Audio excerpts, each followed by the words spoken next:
মায়েরা শুনবেন, যুবতীরা বিশেষ করে, ছোট কাপড় পরাটা মডেলিং, ছোট পোশাক পরাটা মডেলিং।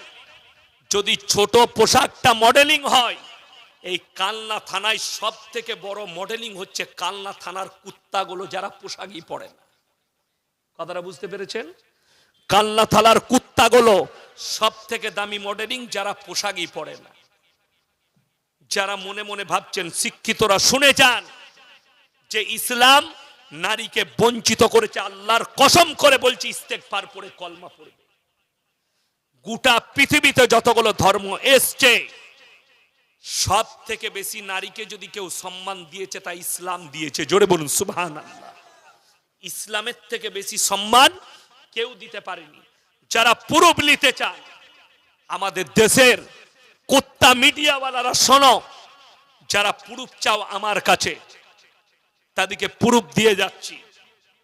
যারা বলছে ইসলাম সমাজে অধিকার দেয়নি, আল্লাহর হাবিব সাল্লাল্লাহু, সবাই বলুন না সাল্লাল্লাহু আলাইহি ওয়াসাল্লাম, তিনার বয়স 25 বছর। কত বললাম? 25। নবীজি বিবাহ করলেন 40 বছরের বুড়ি বিধবা মা খাদিজাতুল কুবরা রাদিয়াল্লাহু তাআলা আনহা। এখন আমাদের সমাজের লোকের একটা ভুল ধারণা আছে। নদিয়া ডিস্ট্রিক্টের একটা ছেলে ফোন করেছিল, হুজুর আমি ব্যাচেলর ছেলে, বিয়ে শাদী হয়নি, কিন্তু আমার পাড়ায় একটা অল্প বয়সী মেয়ে, স্বামী মারা গেছে, তার 21 বছর বয়স, আমার 25, সে বিধবা হয়েছে, আমি তাকে বিবাহ করতে চাই। আমি বলি ইদ্যত পালন হয়ে গেলে কোনো ঝামেলা নাই, করো। সে বললে ঝামেলা একটা আছে। কি? আমার পরিবার, বাবা মা, আমার প্রতিবেশী, তারা বলছে তুই একটা ব্যাচেলর ছেলে, এই কাজ করলে লোকে খারাপ বলবে, নোংরা বলবে। নাউজবিল্লাহ বলেন। আমি বললাম তোমার মা বাপ কি নামাজ পড়ে? বললে জি। ইসলামী চর্চা আছে? আছে। আমরা তাদেরকে জিজ্ঞেস করো যে নবীজি 40 বছরের বুড়িকে বিয়ে করেছিল, সেটাকে কি বলবে? কথাটা বুঝতে পারেননি?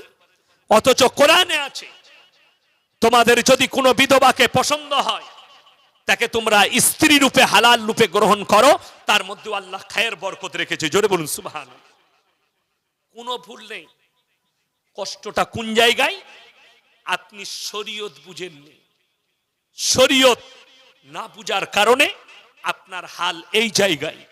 চলুন, একটা বিধবা ইসলামী শরীয়তে নবী আকরাম সাল্লাল্লাহু আলাইহি ওয়াসাল্লাম 11টা বিবাহ করেছিলেন। কটা বললাম বাবা? 11টা। তার মধ্যে 10টা বিধবাকে বিয়ে করেছিলেন। জোরে বলুন সুবহানাল্লাহ। আমাদের দেশে যদি এখানে কোনো আমার অমুসলিম ভাই নবীর আখলাক, ইসলামের সত্যকে জানতে আসেন, তাকে আমি ওয়েলকাম জানাবো, স্বাগত জানাবো, সাদরে গ্রহণ করব। ইমানদারির সঙ্গে চলুন। আর যদি না এসে থাকেন, শিক্ষিত ভাই থাকেন, সকাল বেলায় গিয়ে কোনো অমুসলিম ভালো শিক্ষিত লোককে জিজ্ঞেস করবেন, এই ভারতবর্ষে এমন একটা সনাতন ধর্মে প্রথা ছিল, প্রথাটার নাম হচ্ছে সতী দাহ প্রথা। স্বামী মারা গেলে ওই চিতায় জ্যান্ত অবস্থায় অগ্নিতে পুড়িয়ে মারা হতো স্ত্রীকে। কে পাল্টালেন? রাজা রামমোহন রায়। তিনি বললেন বায়োডেটা অফ মুহাম্মদ সাল্লাল্লাহু আলাইহি ওয়াসাল্লাম, ইসলাম অধিকার দিয়েছে বিধবাকে। পৃথিবীর সর্বপ্রথম ইসলাম বিধবাকে অধিকার দিয়েছে। জোরে একবার বলুন নারে তাকবীর। ইসলাম অধিকার দিয়েছে, পৃথিবীর কোনো ধর্ম দেয়নি। রাজা রামমোহন রায় এই প্রথাকে পাল্টিয়েছেন। ভালো করে খোঁজলেন, যারা বলছেন নারীদিকে বঞ্চিত করেছে, শুনেলেন।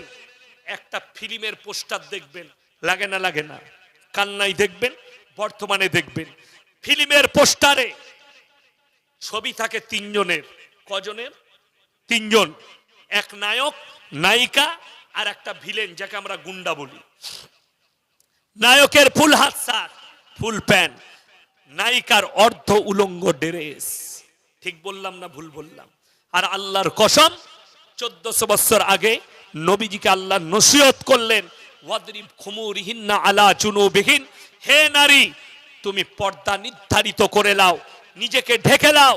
কোনোদিন তোমরা ধর্ষিতা হবে না, লাঞ্ছিত হবে না। জোরে একবার বলুন সুবহানাল্লাহ। বড় কষ্ট লাগে, বলছে ইসলামে নারীকে অধিকার দেওয়া হয়নি কেন? এই যে হারামখোর কথা বলছে, এদের উদ্দেশ্য, যদি আমরা এই কথাটা প্রচার করতে না পারি, তাহলে তো আমার বউ রাস্তায় বেরিয়ে গ্রুপ লোন করতে পাবে না। গ্রুপ লোন চলছে না, চলে নাই? চলছে। শুনেন, 10টা করে মেয়ে গ্রুপ করেছে, তাদের মধ্যে আবার একজন হেড হয়েছে। এই 9টা মেয়ে তাকে বলে ম্যাডাম, আর সে মনে করে আমার বিরাট ব্যাপার।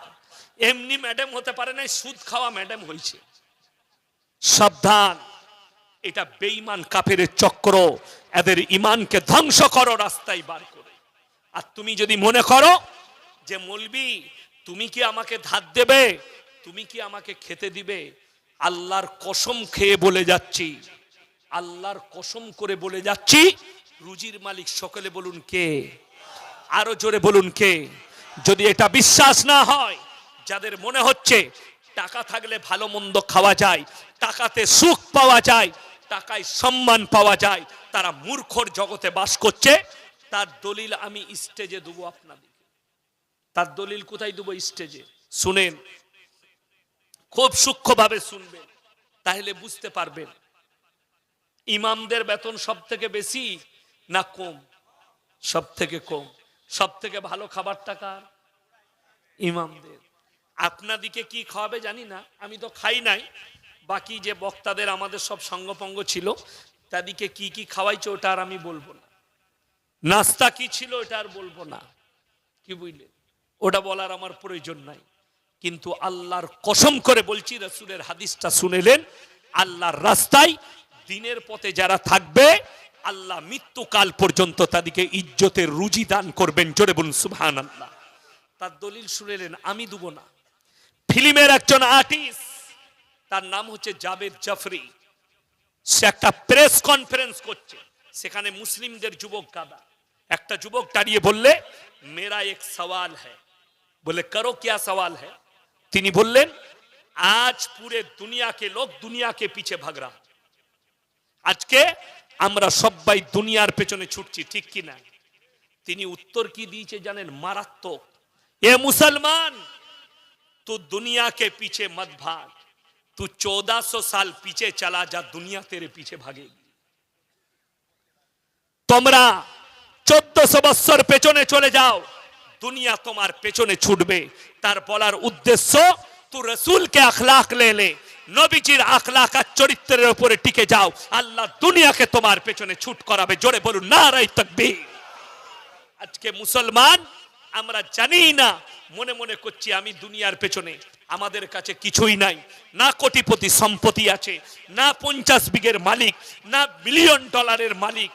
অবাক হবেন, আমি এক সপ্তাহ আগেই 4 দিন হলো মুম্বাই থেকে ফিরেছি প্রোগ্রাম করে। 21 তারিখে আবার গুজরাট সফর আছে, 4 দিন থাকবো গুজরাটে প্রোগ্রামে। শুনেন কষ্টটা কোথায়। মাহমুদ আলী রোডে নেমেছি, একদিন গেছি, রোডের এপারে আছি ওপারে আছে কে? কিছু যুবক আমাদের এলাকা বাংলা। সে কনফিউজ হয়েছে, এটা ইয়াসিন সাহেব না অন্য কেউ। আমি গাড়িতে চেপে পালিয়ে গেছি। ফোন করলো আমাকে, হুজুর কোথায় আছে? মুম্বাইয়ে। আমি তো মুম্বাই থেকে বলছি, আপনাকে দেখতে পেলাম মাহমুদ আলী রোডে। আমি বললাম এখনই এলাম। এখানে কোথায় এসেছিলেন? আমরা কিছুই লয়, আল্লাহ বলে দিয়েছে লোকের ঘরে খাবি। লোকের পয়সায় হোটেলে খেতে এসেছিলাম, যোগ্যতা নাই খাবার।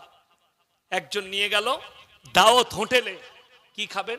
আমরা খাবারের নাম আমরা জানি না, আল্লাহ যা জুটাই হালাল হলেই খেয়ে নেব, খাওয়াও। তাকে বললে ভাই তন্দুরি বিরিয়ানি লেকে आओ। कितना रुपया प्लेट? 2500 रुपया।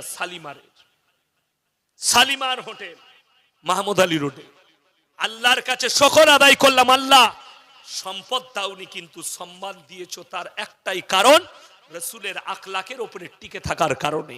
এই কালনা থানার কোটিপতি যদি মারা যায়, জানাজার নামাজটা কে পড়াবে? নেতা না 5000-এর মৌলবি? বাবা 5000-এর মৌলবি। ভেবে দেখুন, টাকায় সম্মান নাই, পয়সাতে সম্মান নাই। আল্লাহর তরফ থেকে আল্লাহ সম্মান দান করেন। কখন? দিনের ওপরে। আর যারা আছেন হাত তুলে বলুন আজ থেকে 5 ওয়াক্তের নামাজ সবাই পড়বো। হাত তুলে জোরে বলুন ইনশাআল্লাহ। কেন? আমার নবী বিশ্ব নবী বললেন যারা 5 ওয়াক্তের নামাজি হবে মৃত্যুকাল পর্যন্ত আল্লাহ তাদের রুজিতে কোনোদিন কমি দিবেন না। জোরে বলুন সুবহানাল্লাহ। নামাজ পড়ুন, কোনোদিন রুজিতে কমি হবে না।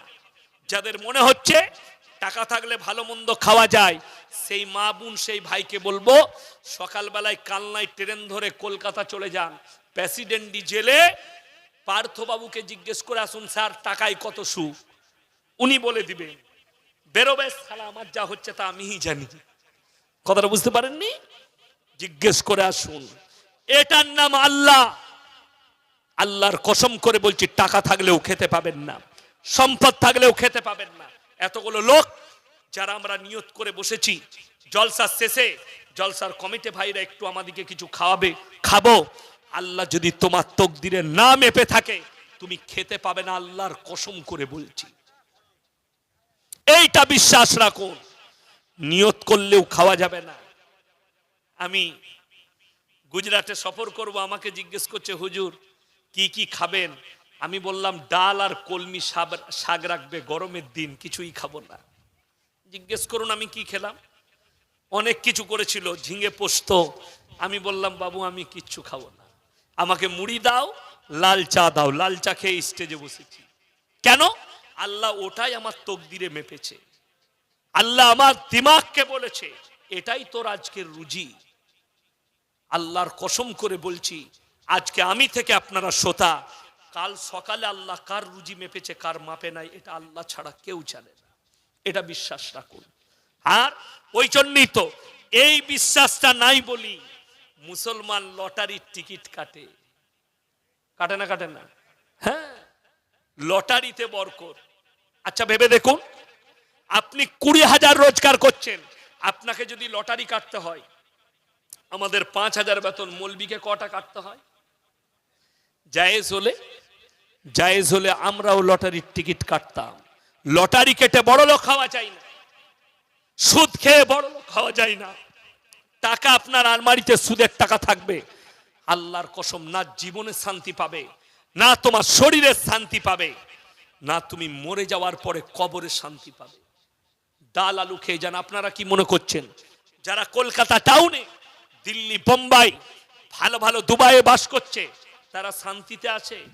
আরে মূর্খের দল, শোনো, তুমি কালনা থানায় বাস করো, আলু চাষ করো, সবজি চাষ করো, সন্ধ্যেবেলায় বিবি ডাল আলু রেঁধেছে, দস্তরখানে এসার নামাজ পড়ে বিবি ছেলেকে নিয়ে খানা খেলেন, বিবির গলায় হাত রেখে সারা রাত ঘুমালেন ফজর পর্যন্ত।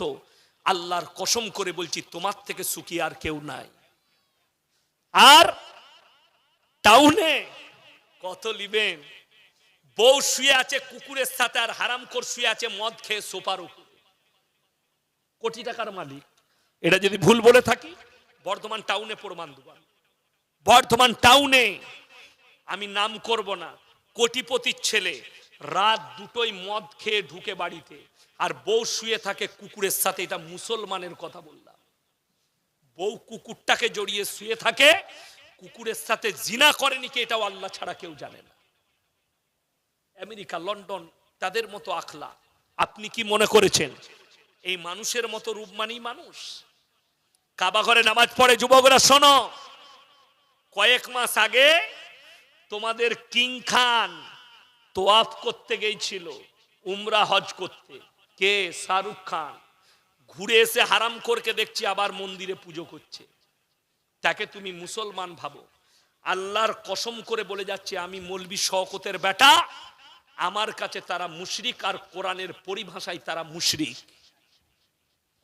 যারা মনে করেন সালমান খান আর এই ফিল্মের আর্টিস্ট গুলো এক একটা দামি মুসলমান, তারা গন্ড মূর্খর জগতে আছেন, এরা মুশরিক হয়ে আছে। যার বাড়িতে গণেশের পূজা হয় তাকে তুমি ভালো মুসলমান মনে করছো? কখনো নয়, এরা মুসলমান নয়। শুনেলেন? ওই জন্য কোরআনের শর্ত রাখা হয়েছে। জোরে বলুন সুবহানাল্লাহ। আল্লাহ শর্ত রেখেছে, নাস্তিক ছাড়া সবাই মাথা ঠুকে। ঠুকে না? ঠুকে না? কেউ পূবে, কেউ পশ্চিমে, কেউ উত্তরে, কেউ দক্ষিণে। আমাদের